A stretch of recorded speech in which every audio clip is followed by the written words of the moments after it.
I realized that there are probably a lot of new people on my channel, and I just wanted to say hello. My name is Miley, and I am an artist and I just do things.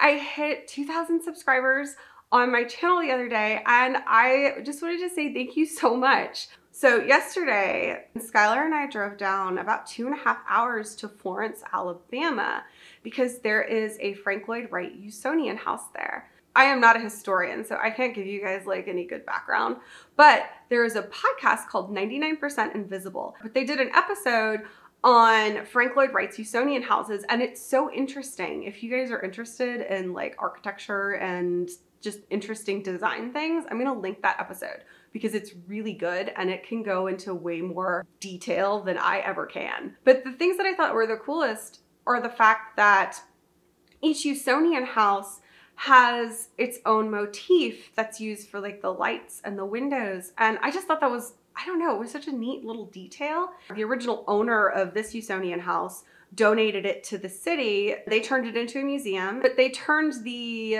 motif of the house into a Christmas ornament, which I thought was really cool because I collect Christmas ornaments. There were a lot of really cool, very inspiring design elements.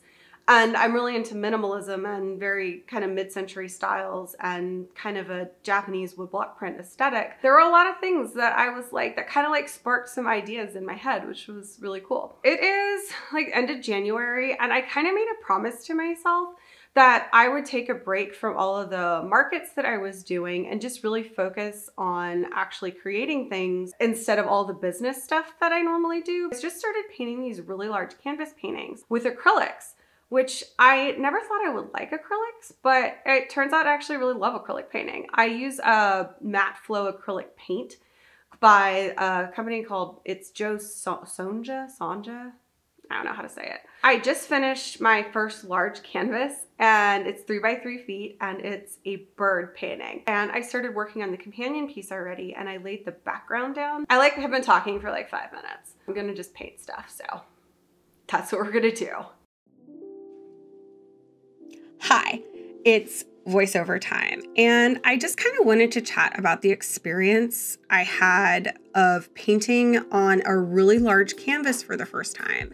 And I'm sure that a lot of you guys might be able to relate to some of the things that I'm going to talk about. So I hope so anyways, but I've always done really small paintings. I think the largest painting I ever did before these canvas paintings was like around 8 by 12 inches or something like that.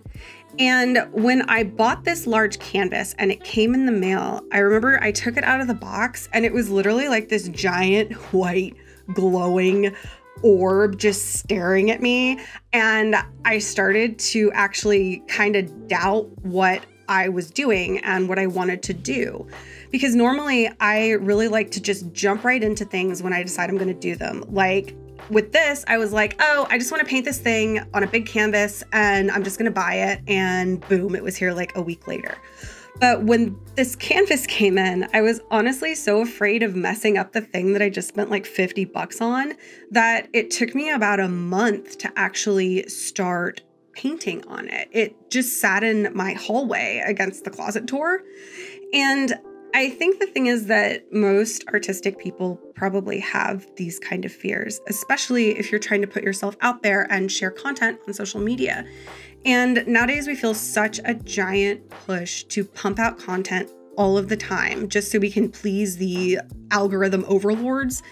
And I think that it's the same feeling whether you have like 10 followers or 10,000 followers or like 100,000 followers. Like no matter how big your reach is, it's still you're sharing yourself with people.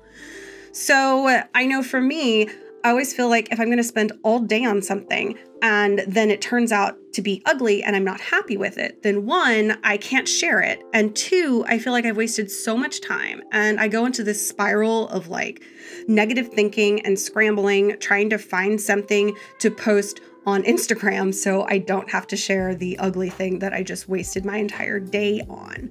So just as an example, I started a painting the other day and I decided halfway through that the colors were off, and then I tried to fix it and I made it worse, but I just kept going, and then I added black ink to it and it was just awful, and I ended up taking it out into the yard in the snow and like hosing it off.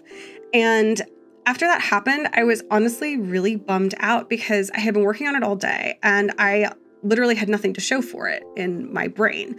But then I realized that I had actually, in the process of creating this disaster that I had made, I had actually given myself quite a few other ideas for other paintings and other alien characters, and it really wasn't a waste of time at all.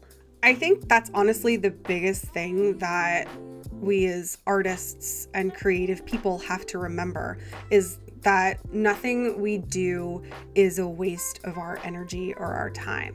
Like literally every single time we take a creative idea and turn it into something physical, whether or not the end result is something good or bad or something that we're happy with or displeased with, it will always lead us to something else that we will ultimately be insanely happy with.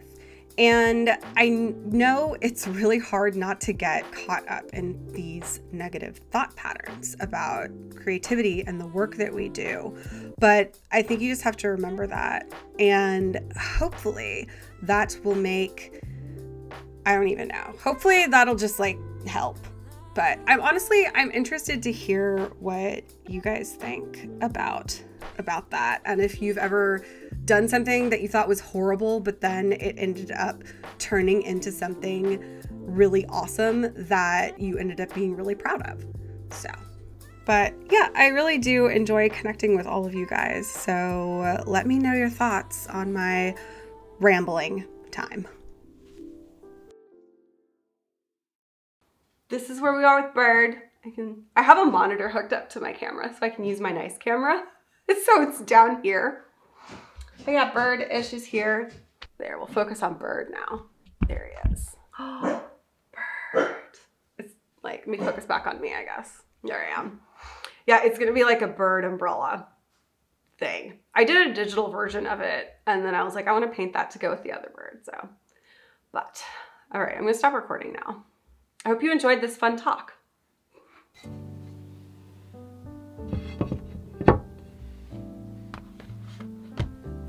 I wanted to share some random inspiration ideas with you guys. The other day, Skylar asked me if I wanted to drive with him to Louisville, Kentucky, so like 3 hours from my house, to go to a junkyard. Like a junkyard where cars are, where you go into the junkyard and you take your tools and you take pieces of the car that you want to fix your car or to like upgrade your car.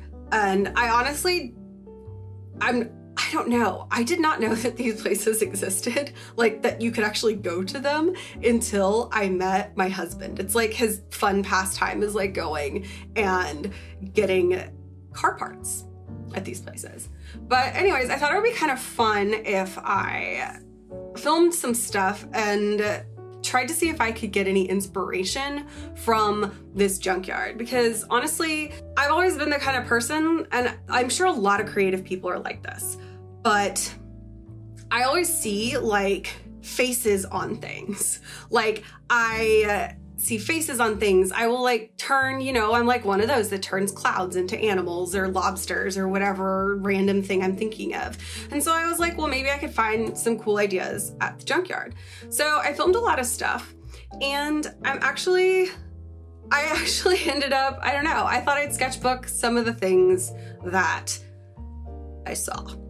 You can get inspiration from literally anything. Like legit anything. Like if I have art block, I'll literally just like look on my desk and I'll start trying to life draw something. And I'm not super great at just realistic life drawing. So it always ends up turning into some creature or object, or it sparks some random idea in my head. I can explain everything in this entire spread and how it was inspired by our drive to Louisville and the junkyard. Like the little green, like these little star thingies, or the little, they're just like fan parts of a car. And then these flower things are actually like, there was a gas cap on the floor or on the ground of the junkyard. And so that's what those are. And then these green things, those are icicles. So, and then the colors, like even the light blue, there's this really rusted, really beautifully rusted Chevy van, and I love the colors from it. Then at the bottom, when I drew this like bubbly thing here, I was just filming, I was just testing out my iPhone and just playing around with my camera, and my husband's car is black. It's like shiny and black. And when we were driving home, it was really rainy and the road was really reflective. And so we were in a lot of traffic, and the lights from the other cars and all the street lights and everything were all reflecting on the hood of his car and on the ground. So I don't know. It's just like art block can be a pain, and finding inspiration can be a pain, but literally it's like a fun exercise, I think, to just go someplace random like the junkyard, or if you don't want to go to the junkyard, there's like other random places you could go. Or even if you don't want to go anywhere and you can't go anywhere, just look on your desk and start drawing some random thing on your desk, like this. Here we go. Just draw, what is this? I'm looking at the camera. Just draw like, just take something like this. This is like a phone holder for a tripod, and you can just take it and draw that and see if you can get something cool from it. I really want to know, like, what kind of things you guys get inspiration from. Can you guys get inspiration from junkyards? I'm intrigued to see and hear if you guys do. Yeah, that's my story. So just wanted to thank you guys all so much for watching, and I will see you in the next one.